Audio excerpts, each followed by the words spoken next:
Bonjour à tous et bienvenue sur Fabcode. Aujourd'hui, un petit reportage sur la bourse de Neuvic, une bourse aux armes depuis 39 ans.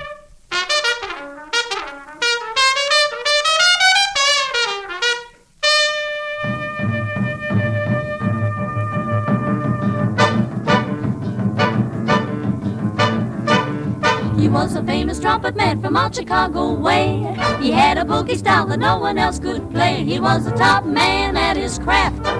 But then his number came up and he was gone with the draft. He's in the army now, a blowin' reveille. He's the boogie woogie bugle boy of Company B. They made him blow a bugle for his Uncle Sam. It really brought him down because he couldn't jam. The captain seemed to understand, because the next day the cap went out and drafted a band. And now the company jumps when he plays reveille. He's the boogie woogie bugle boy of Company B. A toot, a toot, a tooty-lad, a tooty blows it eight to the bar. In boogie rhythm, he can't blow a note unless the bass and guitar is playing with him. He makes the company jump when he plays reveille. He's the boogie woogie bugle boy of Company B. He was a boogie woogie bugle boy of Company B. And when he plays boogie woogie bugle, he was busy as a bzz bee. And when he plays, he makes the company jump eight to the bar. He's a boogie woogie bugle boy of Company B. Toot toot toot toot da toot da toot toot. He blows it eight to the bar. He can't blow a note if the bass and guitar isn't with him. And the company jumps when he plays reveille. He's a boogie woogie bugle boy of Company B.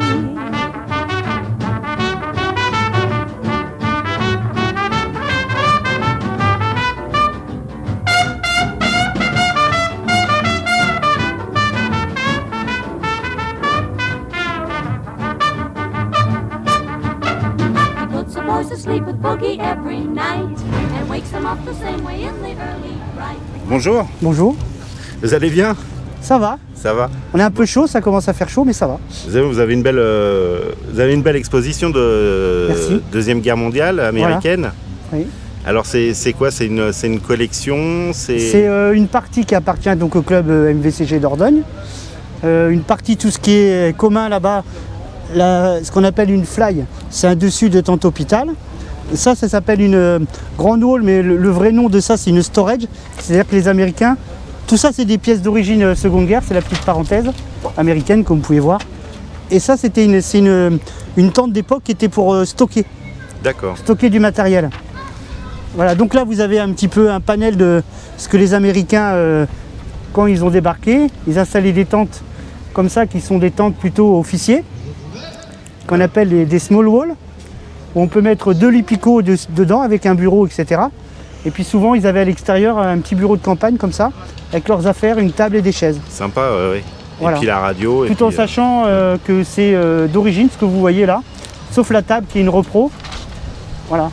Par contre, la tente, tout ce que vous voyez là, c'est de l'original, D'accord. généralement. Voilà. Et donc c'est un club, une association? Ouais, c'est une association qui existe depuis 1994. Ouais. Qui est basée en ce qui nous concerne à Ature depuis 5 ans, à côté de Boulazac et de Manoir. Et vous êtes beaucoup? Nous sommes 30 adhérents. Ouais. En moyenne, on est une dizaine, quinzaine à être actifs, quoi. Et puis chacun a par contre des véhicules. D'accord, c'est que des véhicules qui appartiennent aux adhérents qui Sauf, sont exposés. au club, on a 3 véhicules. On a un GMC de 44, un Dodge WC 52, je laisse les puristes deviner ce que c'est, et une 202. De 1939, parce qu'on ne fait pas que de l'américain, on fait aussi le côté résistant, parce qu'en Dordogne, il n'y a pas eu beaucoup d'Américains qui sont venus. Oui. Quelques-uns ont été parachutés pour former les résistants, mais très peu. Et il y a 2-3 ans, il y avait des chars sur l'exposition? Il y avait un char, ouais. un Sherman qui vient de Villeneuve-sur-Lot, qui est une autre association qui s'appelle MVCG MIDPI. Voilà.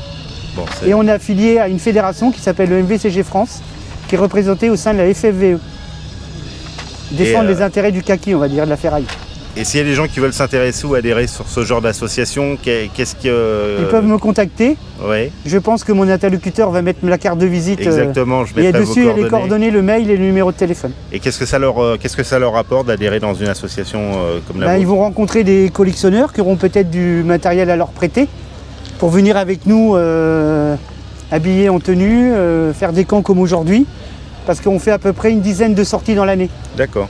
On va dire que 80% des sorties, ce sont des commémorations avec les anciens combattants, avec les mairies. Puis après, il y a des expos un petit peu différentes où là, on pose juste du matériel. Voilà.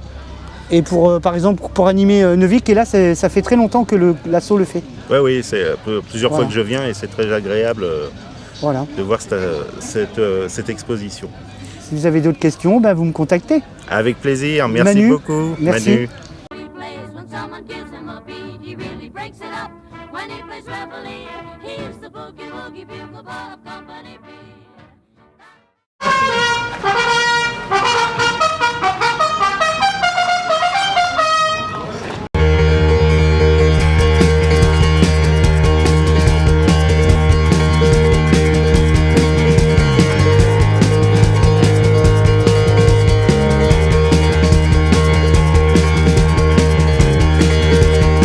Je veux pas être tout seul. Il va me poser des questions sur le truc. Bah, et de toute façon, je répondrai pas à côté. Hein. Bonjour. Bonjour. Bon, c'est un élément assez rare à voir Oui, sur une brocante. c'est même très rare.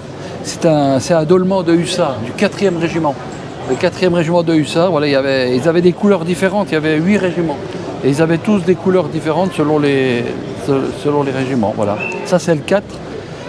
Et ce régiment-là, il est intéressant parce que c'est un régiment qui a été engagé pendant la guerre de Crimée, entre 1854 et 1856. Voilà. Et ils ont donné, on va dire, ils ont donné les hussards pendant la guerre de Crimée. Puis il est en bel état en plus. Il est en très bel état. Il est même très très beau. Oui. Regardez voir, il n'est pas mité, pas abîmé, rien. Et...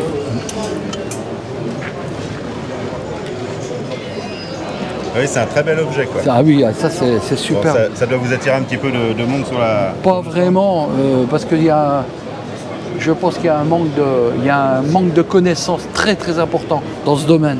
Parce que c'est l'époque Napoléon III, ça suscite plus l'intérêt que ça a suscité autrefois. Voilà. Les gens sont plus dans... la Deuxième Guerre. Ouais, voilà, vous avez tout compris, Deuxième Guerre mondiale, la guerre de 14 aussi un petit peu, la guerre d'Indochine, voilà. Ce sont des conflits modernes et les gens ils sont plus dans ce domaine. Voilà. Bon, en tout cas, merci du partage. Voilà, c'est un objet très sympathique. Hein. Oui. Et je vous disais, j'ai déjà été, on m'a déjà demandé de faire un scoop sur ça il y a 1 an. C'était à Metz et c'est passé sur FR3. Voilà, je leur avais expliqué ce que je vous ai dit. Voilà. C'est vrai que ça attire le regard parce que Clairement, oui. C'est beau, c'est chatoyant, il y a les couleurs rouges et tout. Voilà. Mais notez que les gens étaient quand même assez minces. Oui, ils étaient plus petits et minces. Oui. Ils étaient, je vais vous dire en fait, les gens à l'époque, les soldats à l'époque, c'est un simple soldat, c'est en première classe. Ils étaient plus fins que nous, plus petits que nous, ils avaient des plus petites têtes, mais il y avait plus de choses dedans. Et plus courageux. Et ils étaient surtout plus courageux, exactement. Les gens avaient... Plus téméraires. Ah oui. Ouais, téméraire, mais courageux aussi. La foi quand même pour aller avec un fusil à bouche, taper les C'est vrai, voilà. Mais c'est une autre époque. Hein. Eh oui. Et c'est une période c'est une période qui m'intéresse énormément. La période du Second Empire, hein, le 1852 jusqu'à 1870. D'accord. Voilà. Bon, et vous avez d'autres objets rares comme ça sur votre brocante? Ça c'est très rare, c'est Premier Empire. J'ai une giberne d'officier du 2e régiment de chasseurs à cheval, période 1804-1810, ça. Ouais. Vous voyez, avec les attributs qui sont en argent. Celle-là, elle a été retrouvée. C'est un copain qui me l'a ramenée. Il est russe. C'est un russe qui me l'a ramenée, ça, il y a 2 ans. Elle a été trouvée en Russie. Alors bien sûr, on a aussi donné là-haut, hein, à l'époque. Bon, ça a voyagé alors. Ça a voyagé, oui. Elle est revenue en France. Bon, puis on en profite grâce à vous sur la brocante de Neuvik. Exactement. Ah ben, bien sûr. C'est exceptionnel que ça vienne à Neuvik, ça. Là, ça aussi, c'est très beau, là, regardez. Ah oui, ça c'est ça Napoléon III. Officier supérieur des lanciers de la garde impériale. C'est prestigieux ça. C'est magnifique. Oui. Ouais, c'est un très bel objet. Oui, c'est un bel objet. Hein. Le fond est en argent, la plaque est en laiton. Il y avait une dorure à l'origine, mais il y a sûrement des gens qui l'ont nettoyé avec un produit un peu. Ils ont trop agressif, c'est des produits qui sont un peu agressifs, les produits modernes. Mais c'est vrai que c'est beau, hein. C'est vraiment une très très belle pièce. Là. Ouais, c'est mathématique cette collection, tu le sais. Ouais, j'aime bien, j'adore.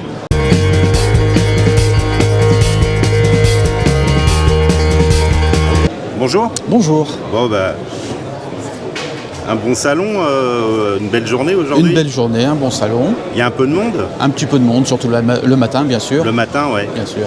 Bon, et les livres, ça se vend un peu? Ça se vend toujours un peu. Ouais. Les gens sont intéressés, besoin d'avoir un objet entre les mains. Matérialiser un petit peu le... Matérialiser. Et puis peut-être avoir une référence un peu plus sûre que de ce qu'on peut trouver sur Internet. Internet, parce ou qu'il y a ChatGPT, quoi. Il y a tellement d'informations, beaucoup de fausses, beaucoup de mauvaises, donc On cherche la référence. Un livre, il y a toujours un travail de recherche qui a été fait par un auteur, par quelqu'un de sérieux, on va dire, donc c'est quand même, pour les informations, c'est mieux. Et il y a des thématiques sur les livres qui fonctionnent mieux que d'autres? 39-45 est une des thématiques les plus recherchées, et beaucoup aussi sur le régionalisme, ce qui s'est passé dans la région de la personne. Ça intéresse énormément aussi les gens. Et d'autres guerres peut-être comme l'Indochine ou... Indochine qui est en retour au niveau par rapport à l'intéressement des gens. Les gens s'y intéressent quand même beaucoup parce que c'est un sujet qui n'est pas trop abordé au niveau reportage. Donc les gens ont besoin de savoir quand même ce qui s'est passé.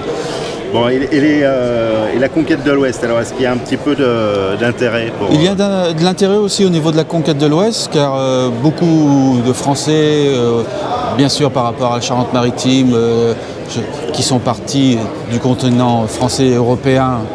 Bien sûr, les premiers colons, ce sont des Européens, donc les gens ont besoin de savoir, s'y intéressent beaucoup. Il y a eu des séries comme 1848 de Netflix qui a apporté aussi beaucoup. Donc les gens s'y intéressent. Donc la pop culture un petit peu a relancé un peu le regain. Exactement. Oui, parce qu'on a tendance à dire que les amateurs de western sont dans une pente descendante, ils sont plus très jeunes. Voilà, mais du western spaghetti où les Indiens sont méchants et les cow-boys sont les gentils. Bon, les gens, ça maintenant c'est fini, il y a besoin vraiment par rapport aux colons, vraiment la conquête de l'Ouest, traverser l'Ouest américain, là les gens, c'est plus sérieux comme information. Bon, vous avez un joli stand, il y a des livres un peu rares que vous proposez? Pas beaucoup, un petit peu, mais quand c'est vraiment intéressant, ça part assez vite quand même. D'accord. Et vous vendez ailleurs que sur des bourses? Non, je fais que quelques bourses dans le secteur Charente-Maritime et Dordogne. Bon, amateur de livres et de brocante. Bien sûr, un grand passionné sur l'aviation.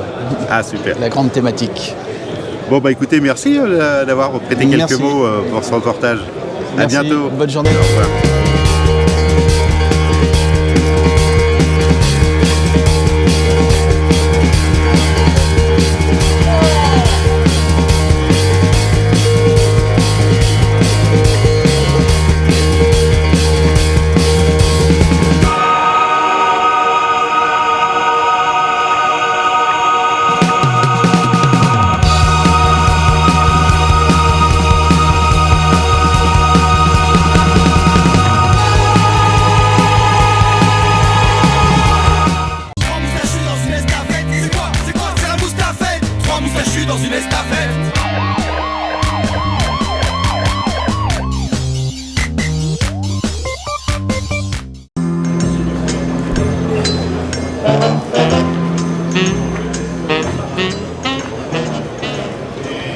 Bonjour Jean-Pierre. Bonjour. Bon, bah écoutez, content de vous voir sur le salon de Neuvic. Ravi d'avoir passé le stade des emails et de se rencontrer physiquement, c'est toujours plus agréable. Avec plaisir. Du coup, quel est l'intérêt d'avoir un stand UFA sur une bourse comme celle de Neuvic? Alors sur celle de Neuvic et quelques-unes en France encore où je suis présent, où d'autres personnes de l'UFA sont présentes, c'est de rencontrer nos adhérents d'une part, de répondre à leurs attentes en termes de questionnement du moment, mais aussi d'écouter leurs propositions, leurs idées, voire de temps en temps leurs critiques, ça peut arriver, et pouvoir construire à partir de ça et continuer à faire avancer l'UFA et accroître le nombre de nos membres et répondre plus particulièrement aux questions qui se posent. Et il y a du monde qui vient vous poser des questions ça... Ah oui, sur toutes les bourses, et aujourd'hui en particulier, on a autant d'adhérents que de gens qui ne sont pas adhérents, qui viennent poser des questions, et ceux-là repartent en règle générale avec un bulletin d'adhésion, parce que dans la mesure où ils trouvent des réponses à des questions qui se posent déjà depuis un petit moment, pour eux c'est intéressant de pouvoir avoir un suivi et de nous soutenir aussi dans notre démarche. Bon, et le volume, il y a eu du monde depuis ce matin? Alors moi je viens ici depuis 25 ans je crois, donc forcément il y a une évolution du nombre des visiteurs, mais ça reste ici un événement qui est assez important puisqu'il y a une belle exposition de matériel militaire US. Oui, c'est une belle expo. À l'entrée de la bourse, qui a toujours un volume important de visiteurs et d'exposants, donc c'est un endroit qu'il faut venir régulièrement visiter, une fois par an, chaque fois que l'occasion se présente. Et ça génère un peu d'adhésion du coup? Alors aujourd'hui pas d'adhésion, mais il y a quelques jours ailleurs on en a fait beaucoup. Par contre on a pu vendre quelques goodies, récupérer beaucoup de questions sur la réglementation et y répondre en particulier, et enregistrer quand même beaucoup le ras-le-bol des visiteurs qui soient membres de l'UFA ou pas, mais qui en règle générale en ont un peu gros sur la patate, passez-moi l'expression, d'une réglementation qui évolue pas toujours dans le sens de ce qu'ils souhaitent. J'ai juste un exemple ce matin, un monsieur qui collectionnait les armes démilitarisées, qui a une grosse collection d'armes démilitarisées, et qui s'est rendu compte qu'elles étaient démilitarisées à anciennes normes, et aujourd'hui il veut s'en séparer, et il va devoir toutes les faire redémilitariser. Il en a beaucoup, ça va lui coûter une petite fortune, donc il est venu exprimer son mécontentement. Effectivement, oui, on comprend. Bon, ben c'est une belle journée en tout cas. C'est une belle journée, il fait toujours très beau ici en règle générale, c'est toujours sympa de venir. Les gens sont agréables, les organisateurs sont sympas, donc on passe un bon moment et puis on a l'occasion de discuter avec des gens qui justement profitent du moment pour venir nous rencontrer. Ça nous sort un peu de la relation internet qu'on avait avec ces gens-là via le site ou les emails, et c'est toujours une bonne manière de traiter les sujets qui nous amènent. Bon, puis ça fait plaisir de vous voir. Mais moi aussi, ça m'a fait plaisir. On aura l'occasion certainement de faire une interview. À très bientôt. À très bientôt. J'espère. Merci Jean-Pierre. Avec plaisir.